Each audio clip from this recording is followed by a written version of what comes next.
আমার নাম মুজাহিদ শওকত জনি। আমার পিতা বীর মুক্তিযোদ্ধা শামসুজ্জামান সরকার। তিনি বিষ্ণুন্দী ইউনিয়নের মুক্তিযোদ্ধা কমান্ডার। আমি পেশায় একজন দলিল লেখক, বন্দর সাব রেজিস্ট্রি অফিসের। আমি একজন মানবাধিকার কর্মী এবং 22 নং ওয়ার্ড আওয়ামী স্বেচ্ছাসেবক লীগের সভাপতি। আমাকে বিগত 11/9/2023 ইং তারিখে হঠাৎ অফিস কেরানি আমাকে বলল, তোমার একটা চিঠি আসছে। তা আমি তখন স্বাভাবিকভাবে আমি ঠিক আছে দেন। তো চিঠি হাতে পেয়ে দেখলাম যে এটা বরখাস্ত একটা চিঠি। কি ব্যাপার, কে দরখাস্ত করলো? আবুল বাশার দরখাস্ত করছে। তা আবুল বাশারের কোনো দলিলও আমি সম্পাদন করি না, এই লোকরা আমি চিনিও না।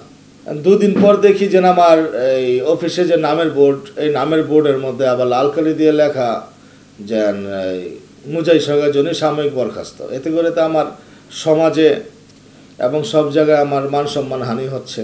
কারণ এখনও আমি দোষী সাব্যস্ত হইলাম না, কিন্তু আমার এখন এই যে অপমান, এই যে একটা লজ্জা, আমার কাছে এটা মনে হয় না যে ঠিক হইল। তা আমি সাব রেজিস্ট্রার আমাদের কাউসার স্যারের কাছে গেলাম।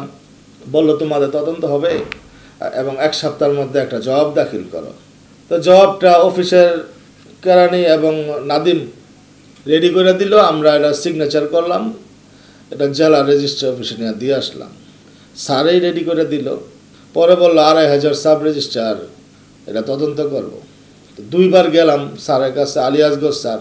তো আলিয়াসগঞ্জ স্যার দেখলো, বললো যে রোজার সময় যেন আমি আসবো, 1 সপ্তাহের মধ্যে আসবো, কিন্তু সমস্যা সমাধান হয়ে যাবে। পরে আর কোনো খবর নাই। তা আমি আমার অফিসের যেই বর্তমান কমিটি আছে তাদের কাছেও গেলাম। তারা সাব রেজিস্ট্রারের সাথে কথা বলে যে জেলা রেজিস্ট্রার এটা দেখব।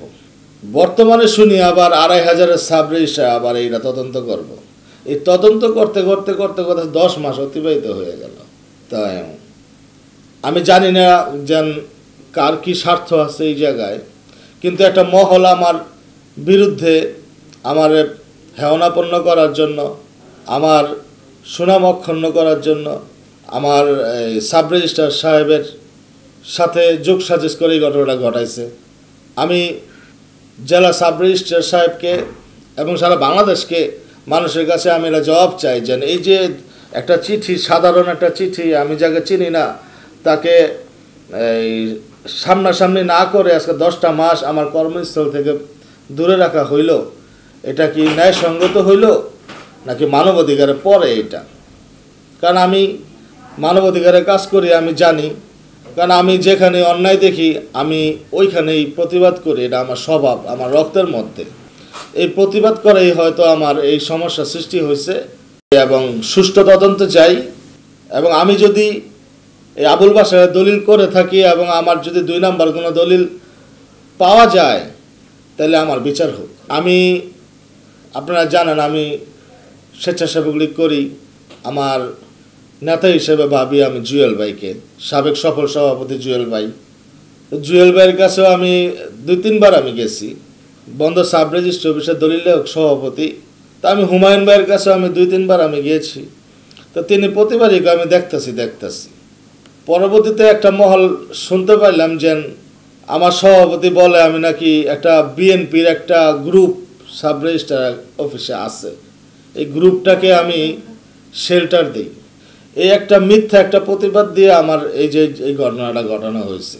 এতটুকুই বলতে চাই, যার পরিবারে সব আওয়ামী লীগ করে এবং আমার আব্বা একজন মুক্তিযোদ্ধা এবং আমি মুক্তিযোদ্ধার সন্তান, আমি গর্ব করি। ওই জায়গায় আমি কীভাবে বিএনপি করি এবং বিএনপিকে সাপোর্ট দিই। আমি নারায়ণগঞ্জ জেলা সাব রেজিস্ট্রার মহোদয়ের কাছে আমি আকুল আবেদন করি, আমার এই বিষয়টা আমলে নিয়ে সুষ্ঠু তদন্তের সাপেক্ষে আমার কর্মস্থলে যেন আমি যেতে পারি, সেই ব্যবস্থা করা হোক।